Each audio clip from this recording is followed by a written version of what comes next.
Halo Sobat Fisika, jadi sekarang kita akan mempelajari tentang yang namanya fluida. Jadi pada fluida di sini kita akan membahas yang pertama itu fluida statis.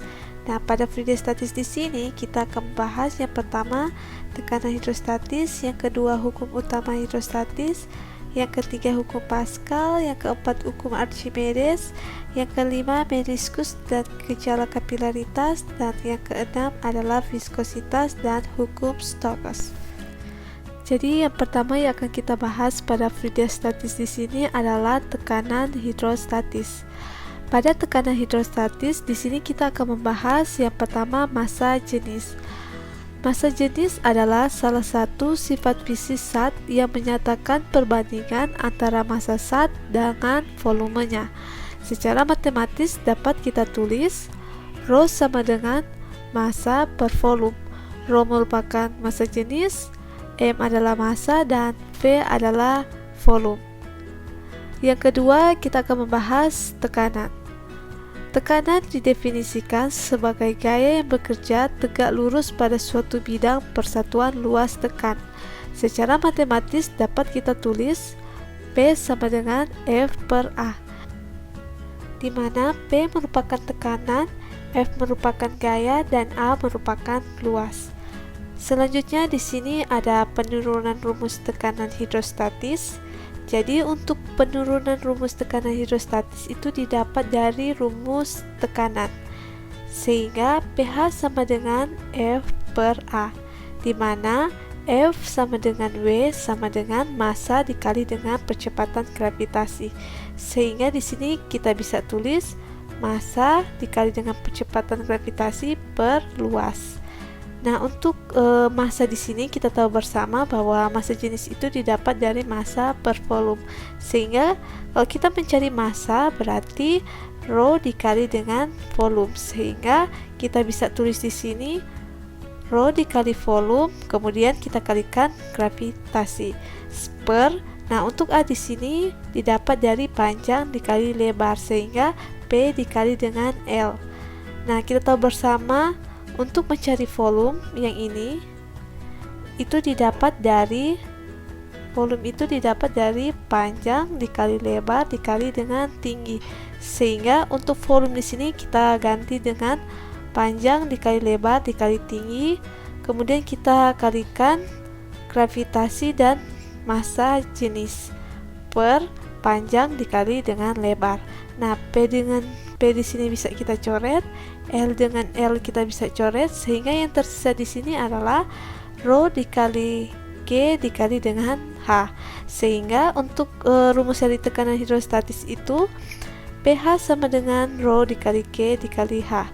Rho merupakan massa jenis, G merupakan percepatan gravitasi, dan H merupakan ketinggian atau kedalaman.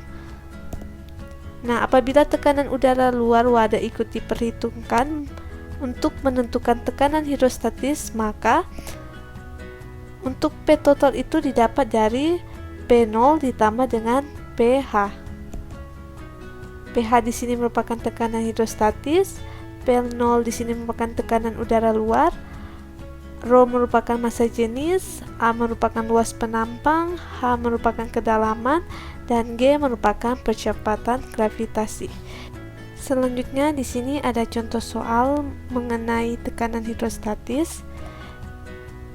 Suatu tempat dasar laut memiliki kedalaman 10 meter jika massa air danau 1000 kg per meter pangkat 2 dan percepatan gravitasi tempat itu adalah 10 meter per second pangkat 2.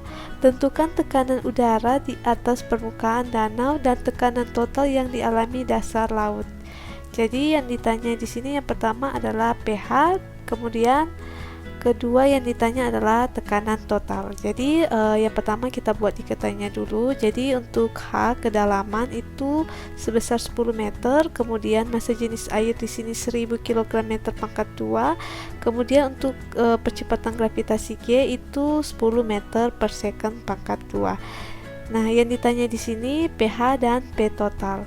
Nah, kita tahu bersama untuk mencari tekanan hidrostatis itu didapat dari Rho dikali G dikali dengan H. Sekarang kita tinggal masukkan jumlahnya. Untuk massa jenis sebesar 1000, untuk G sebesar 10 dan H sebesar 10. Sehingga kalau kita kalikan semua, maka kita dapat 100.000. Nah, kalau kita buat dalam notasi ilmiah menjadi 1 dikali 10 pangkat 5. Nah, sekarang kita cari untuk P total. Jadi untuk P total itu didapat dari P0 ditambah dengan PH. Nah, untuk P0 di sini karena tidak diketahui, jadi untuk soal kalau misalnya P0-nya itu tidak diketahui, berarti itu kita pakai 1 ATM. Jadi untuk 1 ATM itu sebesar 1,01 dikali 10 pangkat 5. Kemudian untuk PH di sini kita sudah dapat tadi sebesar 1 dikali 10 pangkat 5. Sehingga untuk P total ini jika kita tambahkan, maka kita dapat sebesar 2,01 dikali 10 pangkat 5. Selanjutnya yang akan kita bahas di sini adalah hukum utama hidrostatis. Jadi untuk hukum utama hidrostatis di sini menyatakan semua titik yang terletak pada suatu bidang datar yang sama di dalam zat cair yang sejenis memiliki tekanan mutlak yang sama. Nah, misalkan di sini ada sebuah pipa U yang diisi oleh dua jenis zat cair yang tidak tercampur, yaitu Rho 1 dan Rho 2. Maka di sini akan terjadi perbedaan ketinggian zat cair pada kedua kaki pipa U ini. Jadi di sini ada ketinggian H1, kemudian di sini ada ketinggian H2, kemudian di sini ada delta H. Jadi delta H di sini merupakan perbedaan ketinggian dari H2 dan H1.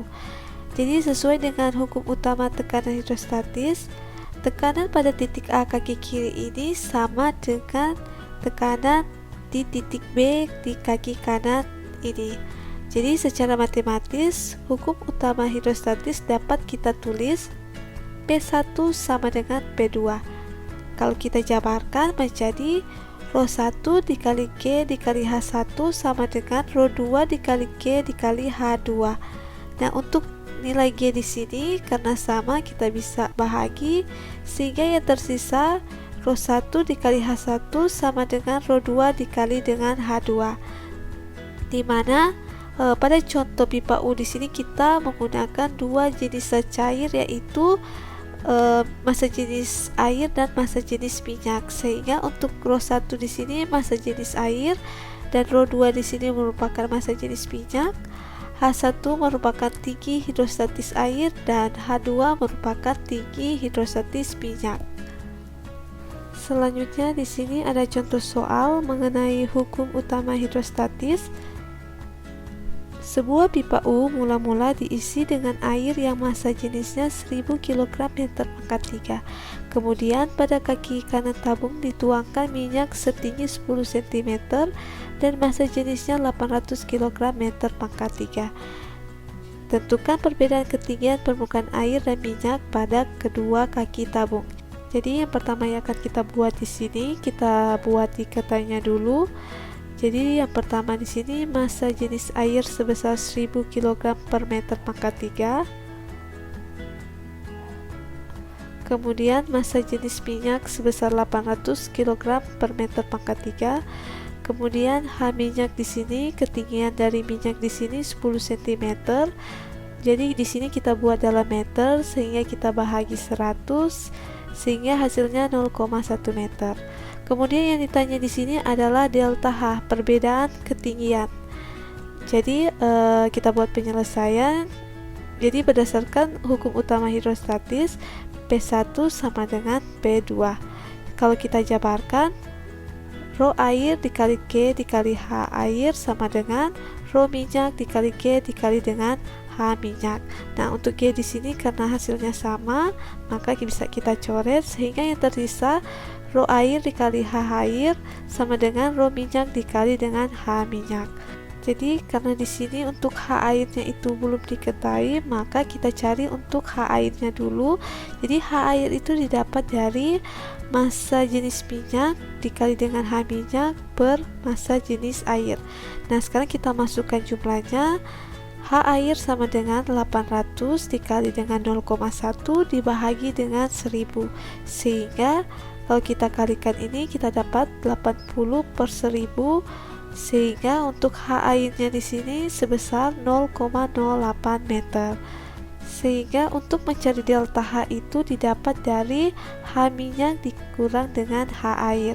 Nah, H minyak di sini sebesar 0,1 meter, kemudian dikurang dengan H air itu kita sudah dapat 0,08 meter, sehingga kalau kita kurangkan maka delta H itu sebesar 0,02 meter. Demikian untuk materi kita mengenai tekanan hidrostatis dan hukum utama hidrostatis. Dan untuk materi selanjutnya mengenai hukum Pascal dan hukum Archimedes bisa kalian tonton pada video pembelajaran selanjutnya.